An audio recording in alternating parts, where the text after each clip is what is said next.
In this example problem, we'll deal with a far-sighted eye and how it's corrected with a lens in order to read clearly an object that's near to the eye, relatively near to the eye.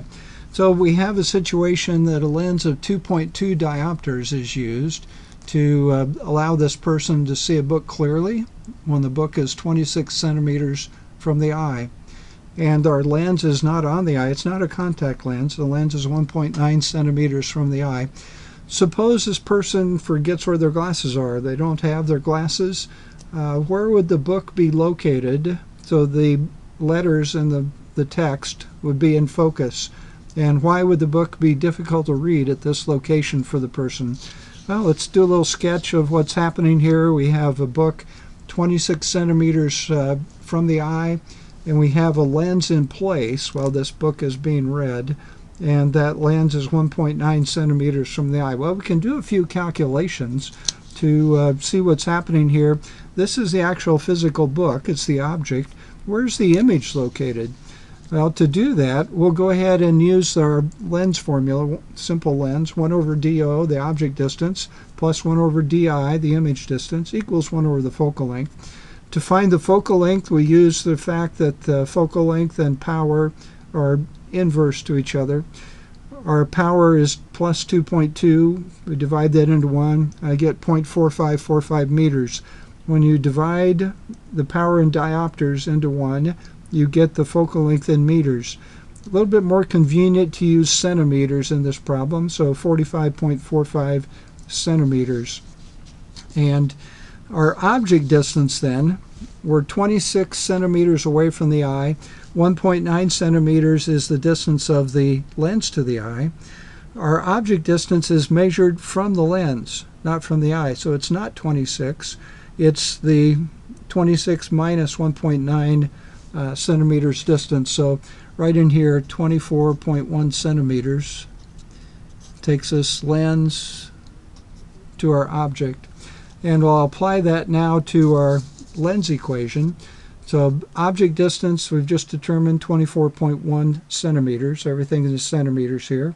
Plus 1 over DI. We're searching for this image position where the eye can look at and see a focused image. So we're trying to find DI.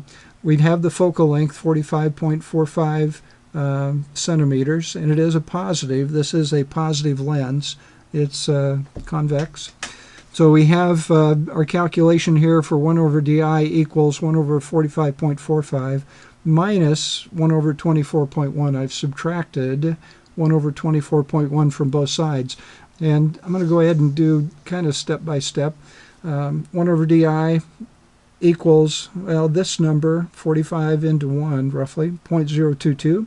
And 24.1 divided into 1 is 0.04149. They're opposite signs.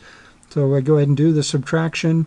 And this number dominates. It's a bigger magnitude number than the 0.022. So we end up with a negative. 1 over DI is minus 0.01949. That negative is okay. That tells us our image location is 51.3 centimeters to the left of the lens. The negative sign here is telling me that the object is on the same side, or the object and the image are on the same sides.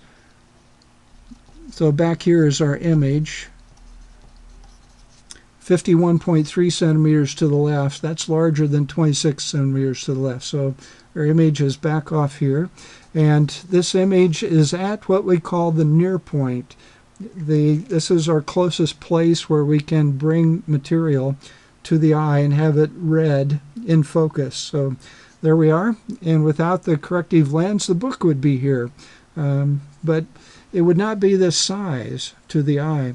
This lens has created some magnification. So I'll go a little further down here. Hope some of this was visible to you earlier. But the magnification involved here is minus DI over DO. DI is a negative 51.3. DO is 24.1. So our magnification is 2.1. We're larger than the object, so I tried to do the sketching a little larger. And the image is upright. It's a positive result for the magnification, so the image is upright and we don't have to read upside down to learn to do that. So that's a good thing. Without the corrective lens, the book would be farther away and the print would be smaller. Using this corrective lens, we've magnified the text here, and we get a little easier reading. It's in focus, and it's to our eye, it's not as small as it would be without the lens. So I hope, I'm not totally confident I made a clear point on that, but without the lens, the book is further away, it appears smaller. With the lens, we get some magnification. So even though the image is back here, it's magnified compared to our object, and the book is still readable. So ask your instructor if you have questions on that. If you'd like some other physics and astronomy tutorials, these short tutorials are listed at physics.gpclements.com and astronomy.gpclements.com. You'll see the category of the context of the types of problems. You'll see how many minutes long the video is. You'll see a little description of the video. These sites are free. Just hopefully you'll find useful information, and appreciate if you'd go ahead and subscribe to my YouTube videos. Thank you.